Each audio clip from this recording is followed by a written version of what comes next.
which is what we preach every day, all day. There is something that happens after. So this is a vessel. We drop the vessel. We move into a different level, and that's all that is. And so some people would say, "Well, why did he have to go through the resurrection?" And to me, twofold. First, they had to show us what we as human beings became on a negative level. We were able to prosecute somebody, kill somebody, right? Kill another human being. And then on the other side, we are able to say that it wasn't the end, right? Something else happened after that. So there's two things you want to take from that. And then the second one is I'm taking that one. There's something that happens once we leave this body. And I always talk about this thing that we're going to is like we're returning.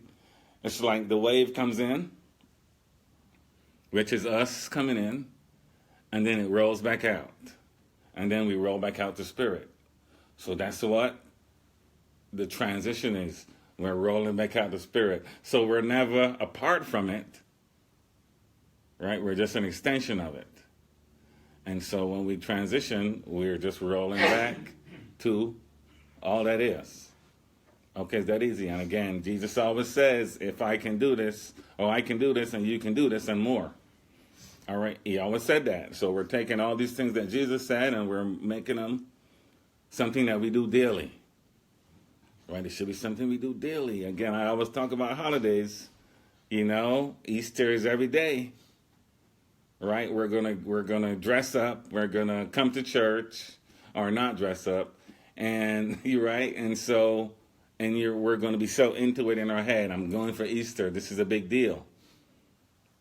Ladies and gentlemen, boys and girls, this is a big day every day. This should be something we think about every day, right? And whether you come to church or not, it's okay, but you still need to think about it every day, right? Every single day.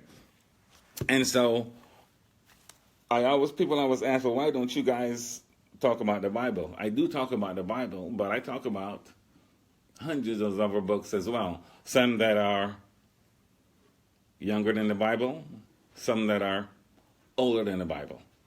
And so I like to talk about all of those. And so my information is from all of those books. And so I want to talk a little bit about Jesus because I started researching this. I love Jesus because to me, again, he's a spiritualist, right? He was able to heal people. He was able to give messages. So pretty much, you're a spiritualist if you can do those things in my book. Again, I don't want to put anybody in a box because we're more than spiritualists for us. And so again, I was brought up Methodist, and I'm not here to change whatever you are, but I'm here to expand whatever it is your perspective is. Not taking away anything because I'm still Methodist. My image has just expanded. My definition has expanded. And so I talked about Jesus a little bit, and I talked about the resurrection. And there are so many stories going around, you never know which is which. So this is why you have to do your own research and figure out, okay, what feels good to your heart, and then you run with that, right? And so for me, it was the resurrection had some questions for me because it was like back in the day, the Romans, they would if you didn't do what they said, out you go, off with your head, right? And so when Jesus died and they put him in the cave, right? Then he turned to his spirit self came out, and whatever was left in the cave was just his robes, right? So can I imagine that there were two sets of guards outside, Jewish guards and Roman guards. And can I imagine that when they rolled the stone over and saw he wasn't in there, that they would be like, oh, what are we going to tell? We going to die. So my guess is maybe they made up a story or not, right? But there are people that saw Jesus after his death, whether it was in spirit form or physical form. I'm not too sure. I would say spirit form. And so again, it ties into there's something that happens after, and also there was a and this Easter is all came out to be all about family, because there are things I'm learning now that you would hear a name once in a while. But there was a Jesus' father died. Joseph died when he was young, right? And so his uncle raised him. His name was Joseph. Joseph of Armitage, I think, was the name of where he was from. And so he was an affluent guy. And so when he used to sell tin miner, and wherever he went, all over the world, Jesus went with him. And so that's how he learned all the techniques he used. They went to Egypt, right? They went to India, and a whole bunch of places. So he got to study with all of these elders, I would call them, right? Knowledgeable people. And so he was gone for 17 years. There's a book called The Lost Years of Jesus. It's about 17 years that nobody talks about. Why don't you talk about that? Right? My first guess is he went to Egypt, so we don't want to talk about Egypt for several reasons. He went to India. We don't want to talk about India for several reasons. Right? They're not Christians. So we don't want to talk about them. Sorry, I get to. And so, so if I want to talk about Jesus, I need to go to what he used to do, where he used to go, right? What they used to eat, what did they do today? You know what I mean? I need to know all of that before I can spout my mouth out about, I know what Jesus is. I know who he is. So, and so they were a regular family, right? So again, I can tie into that. We're a regular family, right? So again, Jesus isn't over there and we're over here. Everyday family. And so he was able to do all these things because of natural law, right? Egyptians knew it. The yogis of India knew it. And we should know that. So a yogi in India can, and this Babaji did this, you can materialize stuff out of the ether. Babaji, look it up. Homework. So he could think, and it could be anything, and it comes out of what we call, in the spiritualist tradition, ectoplasm. Everybody has it around you. And then if you get in a certain place, you can materialize things. First you can see it, and then you can materialize things out of that. And so again, it wasn't magic. It wasn't really miracles. It was he understood natural law on how things worked. Right? So again, we can all do that. Again, he's not over there and we're over here. So so life after life is very important. And so what I would like us to do at some point is we have to separate Jesus from Christ. Right? Because people say Jesus Christ, that wasn't really his name. And Christianity didn't come along until 250 years after the death of Christ. Before that, it was called the way. Jesus always said, this is the way. And so that is what it was called, the way. And then so the followers were the followers of the way. And then at some point, some guy named Constantine decided, hey, we are going to make this about Jesus. 100 years after, 200 years after. We're going to make this about Jesus. And so where does the rabbit come in for Christmas? Where does the rabbit come in? Is it just a rabbit? We just made an Easter and said, hey, let's use a rabbit. No, that came from a different tradition, right? Ishtar, I think. There's a couple of different avenues, but that all came from a different religion. And it was about fertility, right? Being fertile, that's why the rabbits came in. So again, all that came from older traditions. And we just Somebody just switched it up and says, okay, this is what we want it to be, right? So you got to do your research. I didn't find Jesus Christ as I was looking. I actually found Yeshua was his name because there was no J in Hebrew. So he wasn't Jesus. He was Yeshua. So again, what we do, we flip it, make it what we want it to be. So that's what we're going to do in our life. Whatever we want it to be, that's what we're going to make it to be. So I want us to deal with more Christ consciousness than Jesus Christ. Because again, Jesus Christ, we can't get in that. It's hard to get in that kind of a shoes. Everybody has this thing made up already. But Christ consciousness, we can all get into that, right? Which is just a part of you that you need to just recognize, right? Everybody talks about Christ consciousness, no matter what the religion is, right? Everybody talks about it. Somewhere that you can that you can't really go there. It's somewhere that's inside of you that you become aware of, right? We're made in the image, right? And Jesus is in the image of God, and so we're in that image. And so it is something that's just been suppressed that people don't tell us. You're God. You're made in the image, and whatever God can do, you can do. Regular religion has to come out and say that, and not wait for somebody to come and hey, I'm going to do this for you so that you can go out and never even learn anything.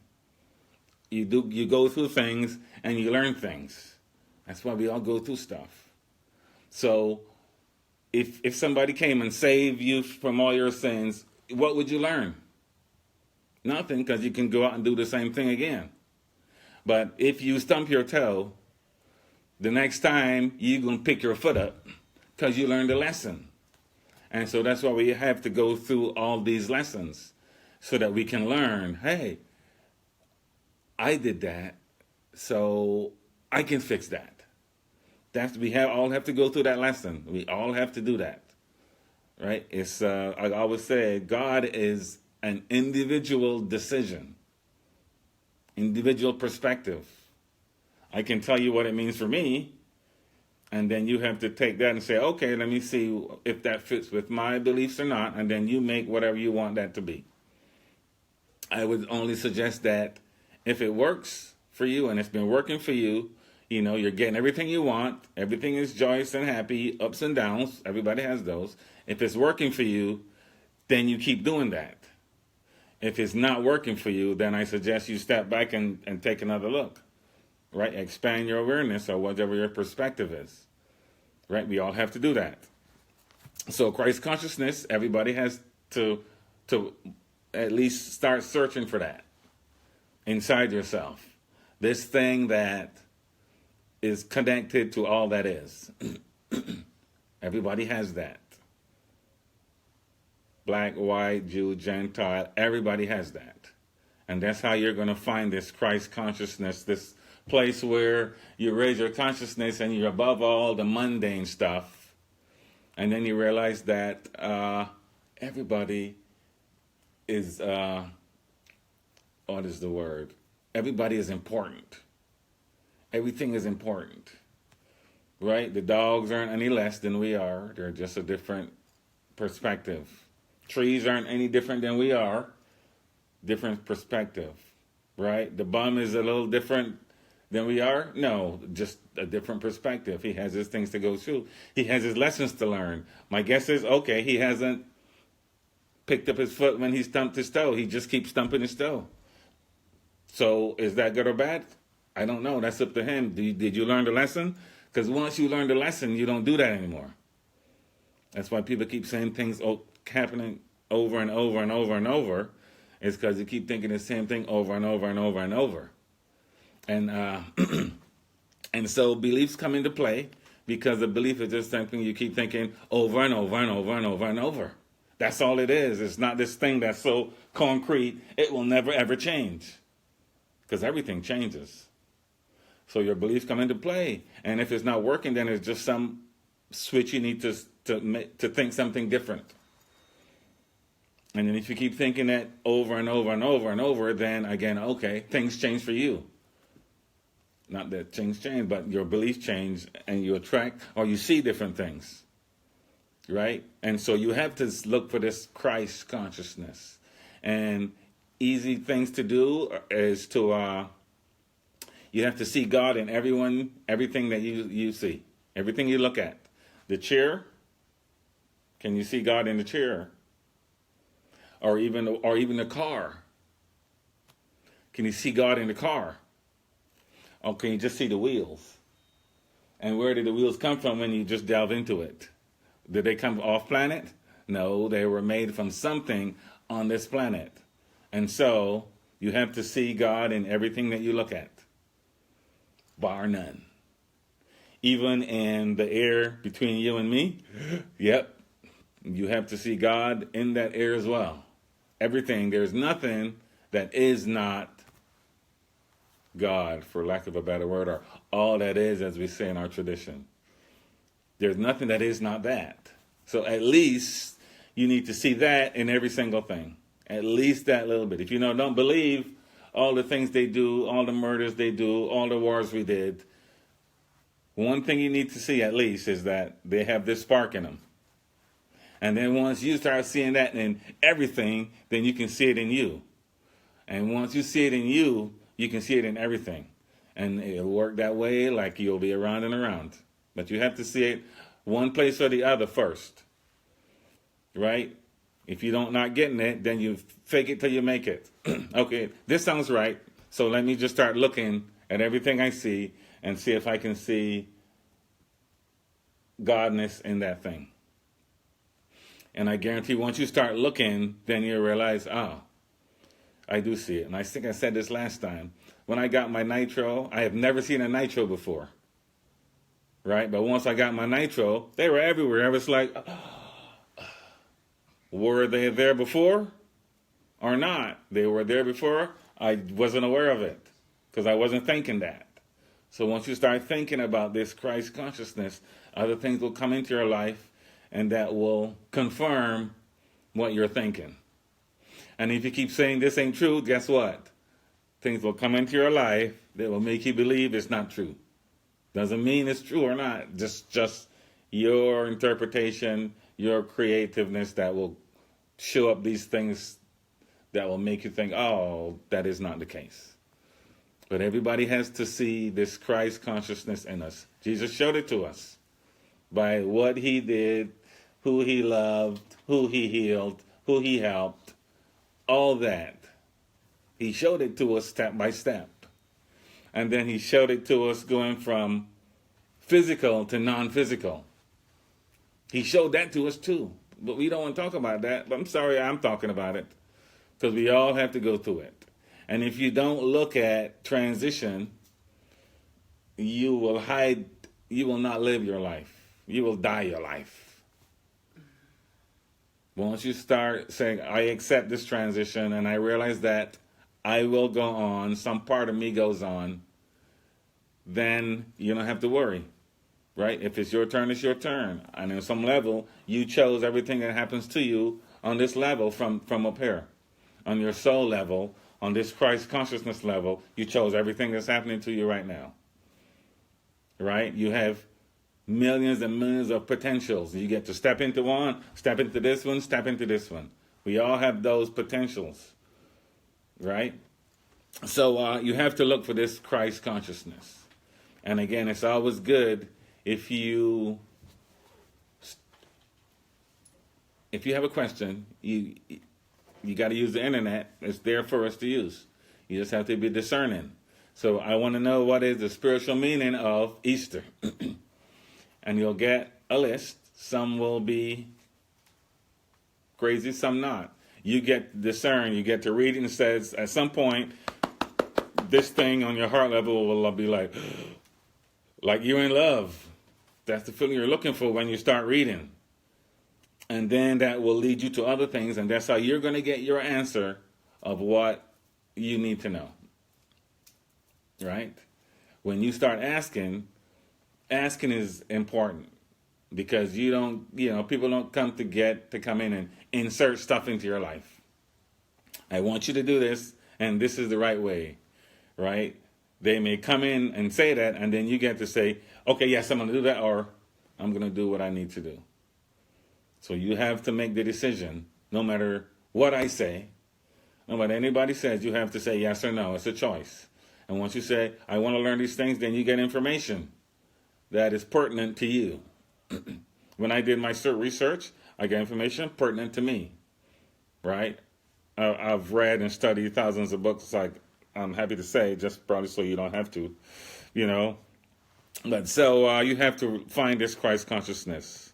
So you're just not an animal, or born of an animal. You're just not that, right? We can be animalistic in our behaviors, but you are a spiritual being, and you have to realize the power of that, right? The what is that word? The responsibility of that, right? And so that's how you're going to help yourself and everybody else around you. So, so that is all I wanted to touch on about Easter. It's about family. It's about Christ consciousness, right? It's about you. So this is Easter. Make it your Easter. Not what somebody said 2,000 years ago. What are you going to do today? This is Easter that will cement this in your life and make you want to grow and do something different. What will you do? Right? And it could be as easy as, I'm just going to go out and I'm going to walk around the lake today, and I'm going to be listening to the birds. When I get here, I listen to all the doves, because we used to live on 3 acres and we could hear them all the time. And now we live out where there are no doves, so it's like, I get here and I hear those. And it takes me back to places when I was living in Barbados and going to school, and I can hear these cooing all the time. What will you do with this moment that will make it a joyous moment for you? Right? So start with this moment, and then, and then what will you do the next moment, tomorrow? Right? Do something tomorrow. Again, you don't have to go to Egypt. Just pull it up online and look at it and says, oh, this is a lovely place. Look at these images. I wonder how wonderful that energy was that was there. What are you going to do to cement this Christ consciousness, Easter Jesus feeling? It's up to you, right? We all need to do that. And the more you do that, the more things open for you. The more you become aware of yourself. That's all you're becoming aware of, your higher self. So Christ consciousness you can call that your higher self. People have heard that word before, your higher self. This thing that's connected to everything, that knows everything about you. So you have your body, and you know your body, you can touch it and feel it. And now you have to connect that body to something that's already there, your higher self. Jesus, that's what he was trying to show us. He didn't say, I'm going to do this for you so you can go out and drink the rest of the week and come and talk to me Sunday. That's not what it was about. He was like, here are the steps to higher consciousness. I showed you how to do it. And that is what he was teaching. He didn't say, hey, I want y'all to be Christians and worship me. He never said that, ever. Right? We as a collective at some point says, okay, we're going to take this guy and put him on the top and say, this is it. He never said that. He just did what he had to do. He did his healing, his lecturing, helping people, showing you how to do things so that we can say, I can do that. So if you don't take anything else from today, you need to take, I can do that. He can do it, I can do it. He said that. If I can do it, you can do it, and more. And I can talk about more. Okay, so that's what I have to share today. Does any questions come up now, or can I just Shut it off. Okay, I'll shut it off. Thank you.